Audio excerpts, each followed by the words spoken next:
Supreme Court of India কৈছে যে Assam is under the invasion.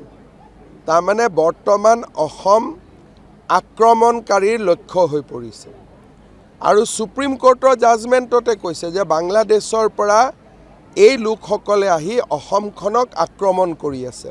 এইটোতো মোৰ ভাষা নহয়, এইটো সুপ্ৰিম কোৰ্ট অফ ইণ্ডিয়াৰ ভাষা যে অসমত মিয়া ইমান সোমাইছে।